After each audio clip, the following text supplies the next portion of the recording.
Uy, gracias. Gracias, ahorita lo voy viendo. Gracias, Alexander, pero me lo hubieran dicho por audio. Pero bueno, entonces, este es el... Es que no le quería interrumpir y lo veía No, inspirado no hay por eso. problema, no hay problema. Gracias, gracias, gracias. Entonces, este es el valor de A y su respectiva interpretación, el valor de B y su interpretación. Ahora, si yo lo que quiero es graficar, esa ecuación de regresión,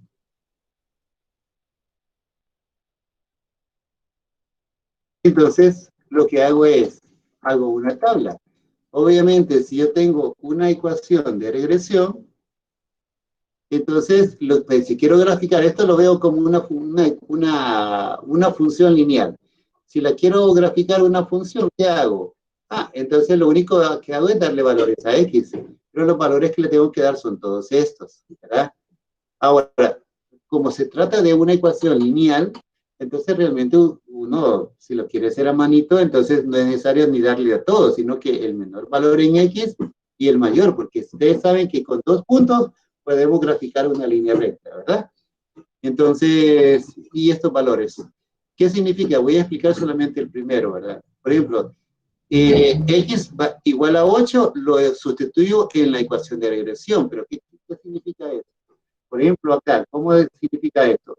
Una familia que tiene 8,000 de ingreso, su consumo es de 7,000. Ahora, cuando yo sustituyo el valor de 8 en la ecuación de regresión, ¿qué significa?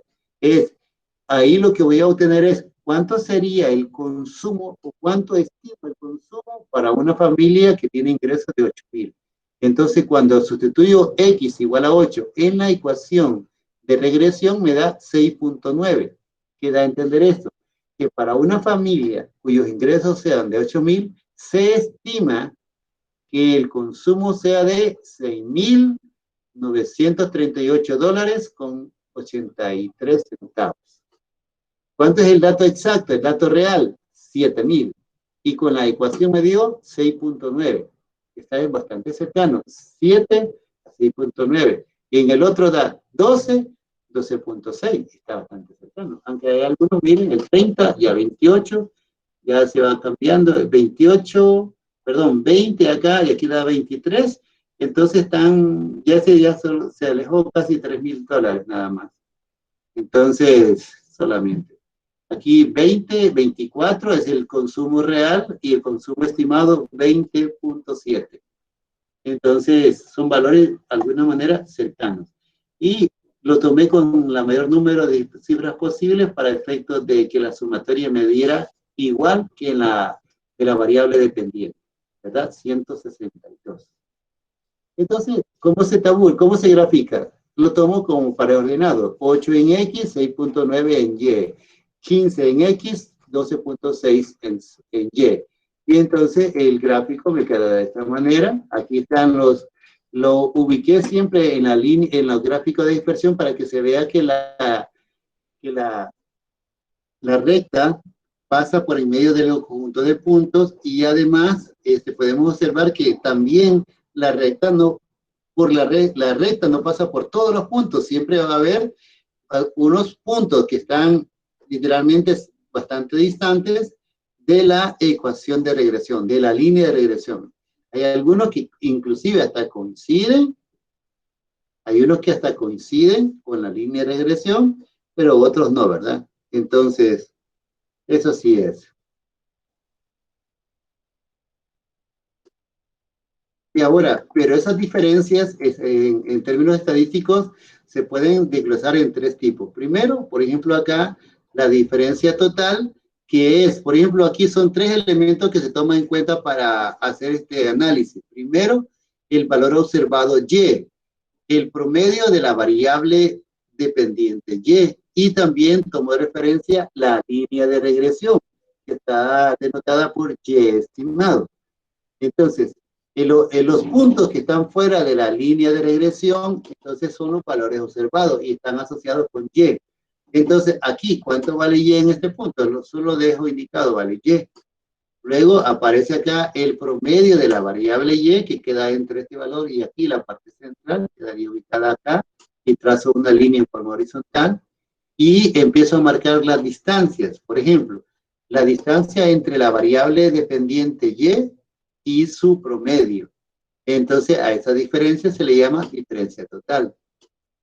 Luego, la distancia que hay entre el valor observado y la línea de regresión. Eso se le llama diferencia debido a causas exógenas. Y esa, en términos matemáticos, se expresa como y sub i menos y estimado. Y esa diferencia también se le llama error o residuo, porque aquí define el margen o la distancia que hay entre el valor estimado. El valor estimado es el que está sobre la línea de regresión y el valor real es el puntito K. O sea, aquí, por ejemplo, aquí el error o residuo es un poco menor. Aquí en este es casi cero el error, ¿verdad? En otro donde el punto esté más distante de la línea de regresión, el residuo o el error es mayor, ¿verdad? Aquí de este puntito está prácticamente pegado a la línea de regresión, el error es casi cero, ¿verdad? Entonces, uno de los ideales es que la línea pase por todos estos puntos, pero es imposible, ¿verdad? Y luego la última diferencia es entre el valor de la línea de regresión, o sea, el valor estimado de y su respectivo, y la media aritmética de la variable y. Media aritmética o promedio de la variable y. Entonces, a esa diferencia última se le llama diferencia por causa de la regresión. Y la que nosotros vamos a hacerle más énfasis va a ser a la diferencia debido a causas exógenas. El valor observado menos el valor estimado. Entonces, esta resta lo que mide es la diferencia que hay o la distancia que hay entre el valor observado y el valor estimado. Y eso lo hacemos a través del error estándar de regresión. Entonces, esta es la notación que nosotros vamos a utilizar y la fórmula a utilizar acá va a ser esta. Observen lo que está dentro del paréntesis, justamente es la diferencia entre el valor observado y el valor estimado. Esto se le llama error o residuo. Entonces, esto es lo que va a generar es, mide el grado de dispersión que hay entre cada punto y la línea de regresión. O en otras palabras, mide la distancia que hay en promedio, la distancia en promedio entre cada punto y la línea de regresión. Y de una forma abreviada, aunque se vea la expresión un poco más larga, pero es más abreviado el cálculo. ¿Por qué? Porque esta sumatoria ya se tiene, la sumatoria de y cuadrado, a, sumatoria de y, b, sumatoria de x, y, ya se tienen esos resultados. Entonces solamente se toman esto. Ahora, esta fórmula solo es válida para el caso de la regresión lineal simple, ¿no? O sea, si estamos trabajando con otra ecuación de regresión que no es lineal simple, no aplica esta fórmula. Esta fórmula solo aplica para regresión lineal. Entonces, para calcularlo, volvemos a la tabla y necesito todas las sumatorias. Si fijan ustedes, la utilidad que tiene esta tabla es grande, porque solamente haberla hecho desde el principio solo me permite retomar las sumatorias, los totales. Y como me piden el error estándar de estimación o el error estándar de regresión, entonces sustituyo los datos y me da un valor de 2.19. ¿Qué significa esto? Que la dispersión que hay entre cada punto y la línea de regresión es 2.1968 unidades. O sea, distancia que hay entre cada punto y la línea de regresión son 2.19 unidades. ¿Verdad? Entonces, alguien puede decir, mire, ¿y esto cómo puede ser? Porque el error estándar, eso indica el grado de dispersión. O sea, ¿y eso qué sería? ¿Hay una alta dispersión o una poca dispersión? Entonces, ustedes auxíliense del gráfico. Y el gráfico, ustedes pueden ver que la línea de regresión con cada punto, de alguna manera, hay bastante cercanía entre ellos. Y como hay bastante cercanía, la dispersión es poca. Entonces podemos concluir nosotros que hay una poca dispersión entre los valores observados y la y la línea de regresión. Entonces podemos decir, repito, que hay una poca dispersión. Y algo más, un elemento que nos podría argumentar mejor esto, también es el coeficiente de terminación. ¿Qué es lo que mide el coeficiente de terminación? Solo observen esta parte. Dice, mide la variación de la proporción de la variable dependiente que es explicada por la línea de regresión. En otras palabras, fíjense bien, que también está representado la línea de regresión con respecto, qué tan distante está la línea de regresión con respecto a la variable dependiente. Esto nos dice el R cuadrado. Otra manera, mide la bondad de ajuste del modelo. También nos mide el grado de confiabilidad del modelo. Eso nos lo indica el R cuadrado. Entonces, la fórmula de R cuadrado nada más es igual al coeficiente de correlación al cuadrado, nada más. Y como ya calculamos el coeficiente de correlación en la primera clase, ya esto ya solamente es solo de sustituir, ¿verdad? Y el rango del R cuadrado nada más va a estar entre 0 y 1. Cercano a 1 es un buen modelo, igual a 1 es lo ideal, R cuadrado igual a 1 es un modelo perfecto, y R igual a 0 que el modelo no sirve, ¿verdad? Cercano a 1 no es, el modelo no es útil para pronosticar nada.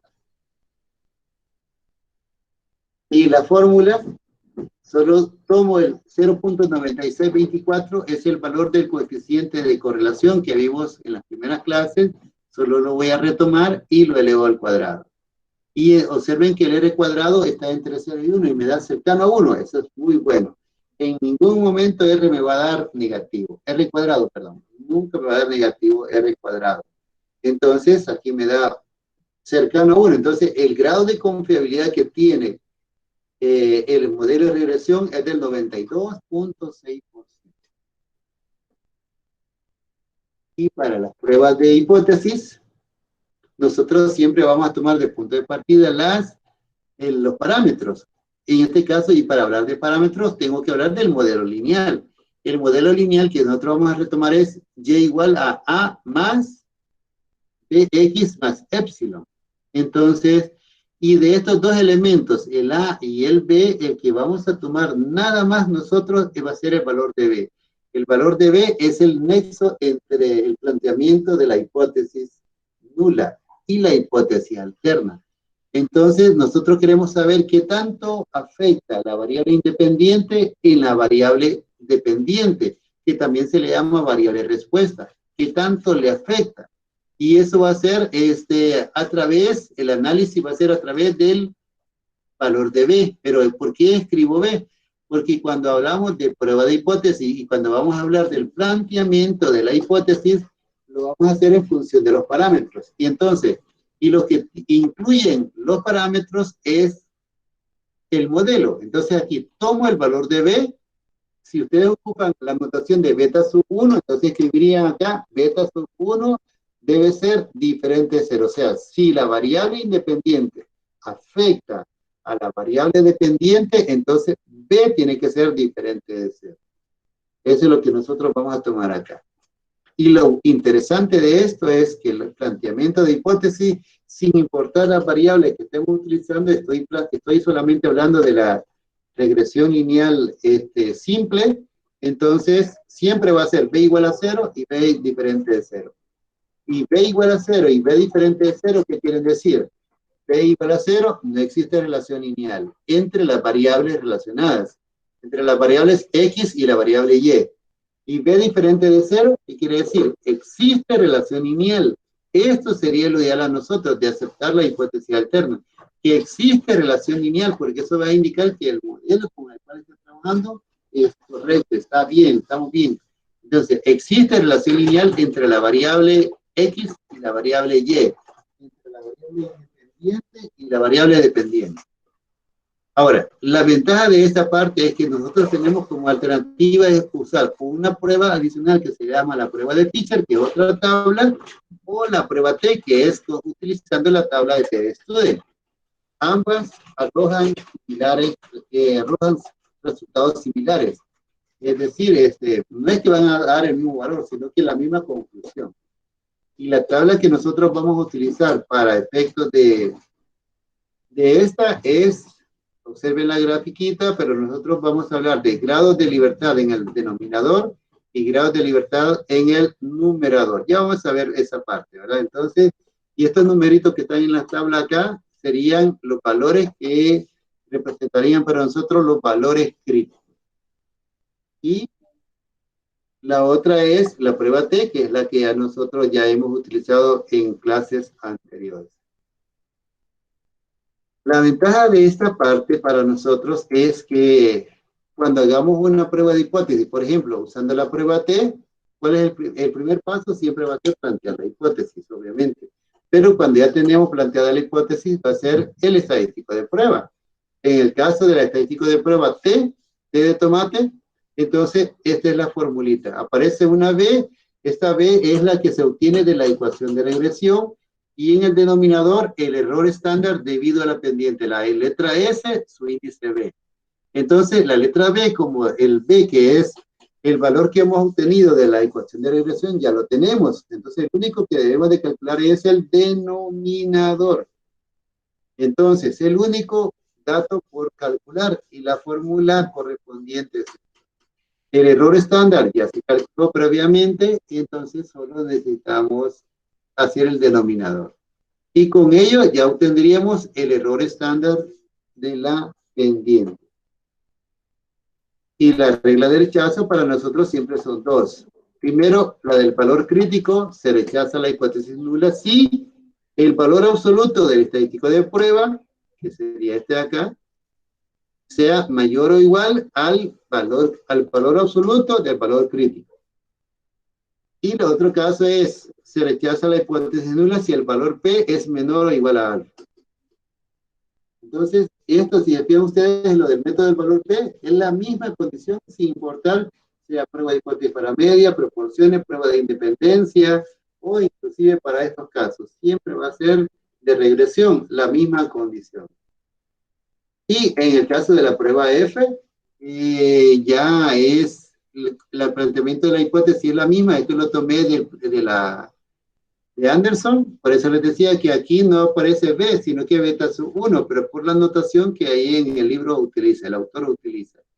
Esa es la fórmula para el técnico de prueba y las dos reglas para las reglas de rechazo, el método del valor P y el método del valor crítico.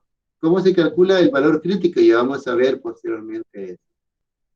Nada más que para calcular la prueba F necesito todos estos cálculos, toditos estos cálculos que en su oportunidad vamos a ver. Estos son de las diferencias que les mencioné en la tabla. La diferencia entre el valor estimado y el promedio de la variable Y, la diferencia entre el valor observado y el valor estimado, la diferencia entre el valor observado y su promedio, ¿verdad? Entonces, nada más que aquí todas van elevadas al cuadrado. Ya vamos a ver cómo se usa esta parte. Ahora, esta última parte de aquí. ¿Cómo resolvemos un ejercicio de prueba de hipótesis usando la prueba T? Primero, no debemos de olvidar que las variables que estamos utilizando son ingreso y consumo. Entonces, primer paso, plantear las hipótesis. Ya están planteadas, B igual a 0, B diferente de 0. Esto no lo van a cambiar para nada ustedes. Segundo paso, estadístico de prueba. Entonces, la fórmula a aplicar es esta. Ahora, el valor de B ya lo tenemos previamente calculado. Entonces, el único que vamos a calcular ahorita es el denominador, que es el error estándar debido a la pendiente. Y a la hora de hacer la sustitución, el error estándar de regresión, ese ya también ya lo habíamos calculado y da 2.19 y los datos del denominador se obtienen de la tabla. Nada más que el X barra se obtiene sumando los valores de X entre N. Entonces, y ahí ya se tiene el valor de X barra. Se sustituye y me da 0.07. Este valor nada más es el denominador. Ahora voy a tomar todos los valores. Cuando digo todos me refiero al valor de B. ¿De dónde salió este valor de 0.8? De la ecuación de regresión. Entonces, este valor de B, repito, lo obtuve de la ecuación de regresión. Cuando nos pedían hacer una estimación de la ecuación de regresión. Entonces aquí, este valor 0.8 lo sustituyo. en el numerador escribo el valor de B, en el denominador escribo el valor del error estándar, y aquí no se preocupen por este valor les puede dar positivo o negativo, el estadístico de prueba les puede dar positivo, el estadístico de prueba les puede dar negativo, no hay ningún problema por eso. Entonces, en este caso me da 11.21. 11.2125. Ese es el estadístico de prueba. Y lo debo de comprobar con el valor crítico. Entonces, ahora, para el valor crítico necesito grados de libertad. Los grados de libertad para lo que es en el análisis de regresión es n-2. Recuerda que en todas las clases anteriores, cuando usamos la distribución T, decíamos n-1, pero en este caso es n-2. Y aquí nos queda 10, ¿verdad? Ahora, un dato que debemos de utilizar para efectos de cálculo es el nivel de significación. Pero como se trata de una prueba de 2 colas, el valor de alfa lo dividimos por 2. Y obviamente el valor crítico es el valor que se obtiene directamente de la tabla. Pero en este caso estamos usando la prueba T.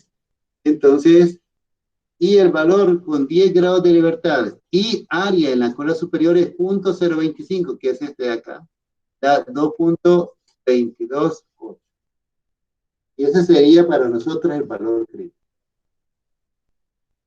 Por último, ¿cómo sería la región de rechazo? Se rechaza la hipótesis nula si aquí sería el estadístico de prueba, que es el valor obtenido en base a la fórmula. Es mayor o igual, pero este es valor absoluto. Es mayor o igual al valor absoluto del valor crítico. Es decir, si el estadístico de prueba le da negativo, al aplicarle la barra de valor absoluto, lo tomaríamos siempre positivo. Entonces, el estadístico de prueba, que el que obtuvimos en base a la fórmula, da 11.21, el valor crítico 2.228, y si se cumple la relación, ¿cuál? Que el estadístico de prueba es mayor o igual, y se cumple que 11.21 es mayor o igual a 2.228. Por lo tanto, se rechaza la hipótesis nula. ¿Y qué significa eso? Hemos aceptado la alterna, que en otras palabras existe, quiere decir que existe una relación lineal entre la variable ingreso y la variable consumo. Y la variable ingreso y la variable consumo. ¿Verdad? Ahora otro detallito importante. ¿Cómo se ve? Este es utilizando el método del valor crítico. Ahora, ¿cómo sería el método del valor P? Para el método del valor P, lo que voy a utilizar es el estadístico de prueba. El estadístico de prueba es el que obtuve de la fórmula. Aquí, 11.21.25, este de acá. Este valor es el que voy a tomar. Es 11.21. Y necesito los grados de libertad. Ahora, lo que voy a hacer para utilizar el método del valor P es un valor de probabilidad. Por lo tanto, lo único que voy a hacer es tomar uno de estos de acá, que representan área o probabilidades.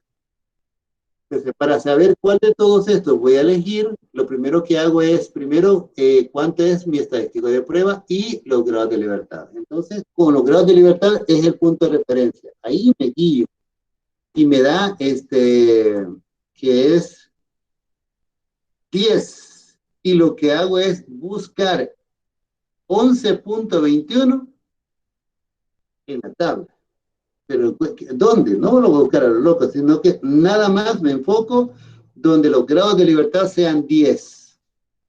¿Verdad? Grados de libertad sean 10. Entonces, aquí, en esa parte, yo tengo que buscar 11.21. Pero si ustedes se fijan en esta parte, el mayor valor que toma es 3.11, 3.16, 9. Y yo busco 11.21. El 11.21, ¿qué pasaría? Ese está mucho más a la derecha. Y entonces, debido a la limitancia que tenemos con la tabla, entonces, ¿qué podemos hacer acá? Entonces, la lógica es la siguiente. Observo que el valor del T que ando buscando, el T de tomate, aquí, 3.1. Fíjense bien cómo va la secuencia de 2.2, 2.7, 3.1. ¿Qué pueden observar? Que hay una tendencia creciente con respecto al valor de t. Entonces, con seguridad yo sé que el valor de t, por eso hasta la flecha la hice un poco larga para decirle, está cada vez más a la derecha. Más a la derecha. Entonces, pero ¿cuánto sería? Por ejemplo, a mí, si me hubiese dado acá, en lugar de 11.21, me hubiera dado 2.7, 2.764, si me hubiera dado este valor, no hay ningún problema. Hubiera tomado 0.01. Pero como es una prueba bilateral, lo multiplico por 2. Pero ahí terminaría todo. Pero si hubiese sido pero como no lo es, entonces yo estoy observando que la área en la cola superior, a medida, aquí nosotros vamos prolongándonos más hacia la derecha. ¿Qué pasa con el valor de, qué pasa con la área en la cola superior? Fíjense bien, punto 20, punto 10, punto 05, punto 025, punto 01, punto 005. ¿Qué pasa con ellos? Van disminuyendo. ¿Se entiende eso de ahí? Va disminuyendo. Entonces, ¿dónde está el 11.21? No sé, pero está más a la derecha.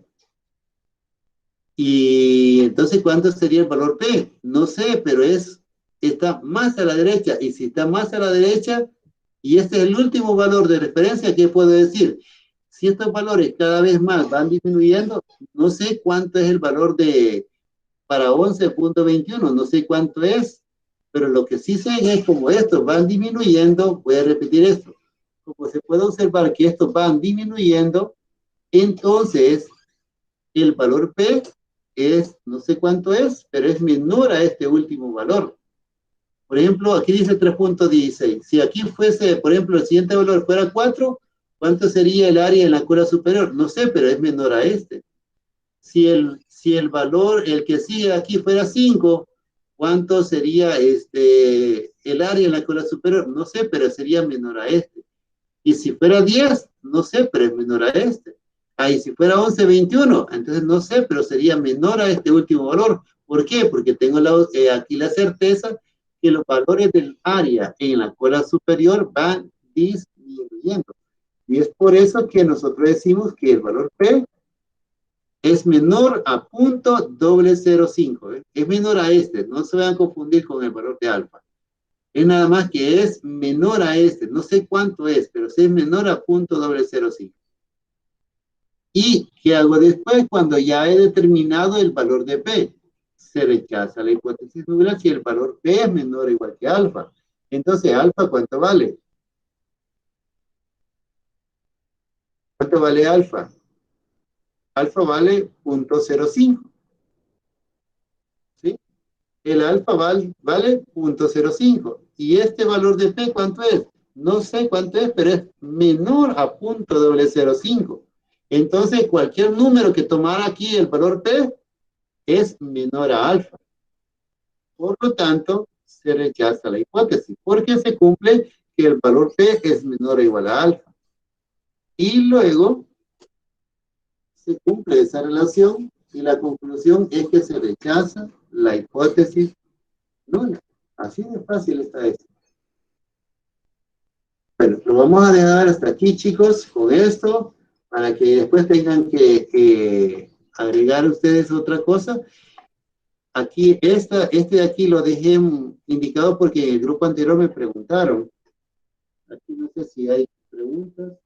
Pero, por ejemplo, ¿qué pasa si el valor que ando buscando está entre 2? Por ejemplo, yo les puse que aquí el valor, en lugar de 11.21, hubiese sido 2. El valor del estadístico de prueba hubiese sido 2. Entonces, no sé, por ejemplo, aquí está entre 1.8 y 2. Aquí estaría. Entonces, lo que quiere decir que el valor P estaría entre estos dos límites. Pero como es este sería el límite inferior y este sería el límite superior. Ahora, entonces, pero en este caso, como la prueba es bilateral, entonces este valor que me da aquí lo multiplico por 2, me da 0.05. Este 0.05 lo multiplico por 2, me da 0.1. Entonces el valor P no me da un número, porque no me puede dar un número, pero sí me da un rango de posibles valores donde se encuentra el valor P. Esto es por si les apareciera algo diferente a esto. Pero repito, el examen aquí ustedes tienen que buscar las dos alternativas. Más adelante vamos a ver cómo se hace utilizando la prueba F y por último usando Excel, ¿verdad? Y con eso cerramos, ¿verdad? Bueno, creo que dejamos hasta acá para que vamos a la otra parte de la prueba F y todo eso. Ya es un poco más largo, lo vamos a dejar hasta acá, ¿verdad? Entonces,